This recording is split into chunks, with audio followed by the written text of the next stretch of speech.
My name's Amy Goddard, and my mission is to help people who've always wanted to write songs, learn the skills they need, and get those songs that they know are inside them out into the world where they belong. So I run a company called I Am a Songwriter to help people do just that. So here's a tip for you today. Think like a movie director. How would a movie director shoot the scenes that you are describing in your song? So use the descriptive power of your words to create those scenes. So I'm going to pick out certain lines from my song Gladdie to illustrate this idea and how it helps the listener to use their imagination.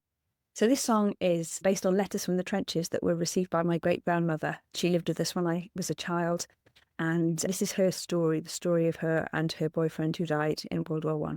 Now, this is a song that always gets a lot of comments, and I think it's the descriptive journey that I've tried to take you on is the reason for that. So I'll link it later on in the video so that you can hear this whole song if you'd like to. But first of all, set the scene. So here's the opening lines. Cardiff in autumn was dreary. Storm clouds were gathering dark.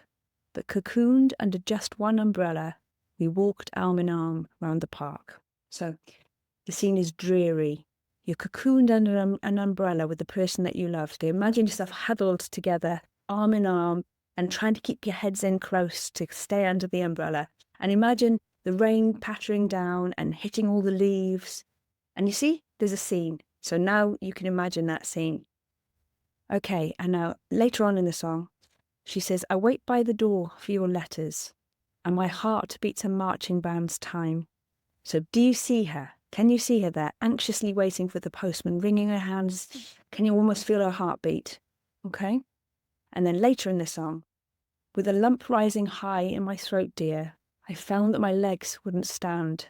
So she has the letter, this letter that tells of his death, in her shaking hands. And she leans back and she slides down the wall because her legs have gone weak. Can you imagine the scene? So close your eyes and you should feel that you're there. You can feel her pain. And in the final verse, there's lots of artistic license taken here in the actual story, but this is the final chorus. It says, Gladdie, I'm so glad to see you as you come through the mist to my side.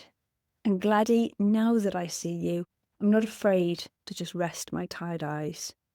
So there he is. He's lying alone in no man's land. But look, as the mist clears, he thinks he sees her. And he feels some peace because she's there. She's there waiting for him. She's coming through the mist, at least in his imagination. Can you picture it? Can you imagine how that would play out in a movie? Yeah?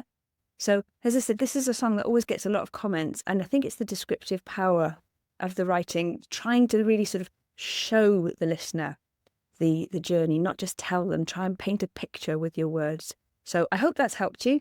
And if you'd like to hear the whole song, I will link it below. And if you'd like some more information on the free webinar training that I do, I offer a masterclass for free that's all about how to write lyrics that make people feel goosebumps and really draw the listener in.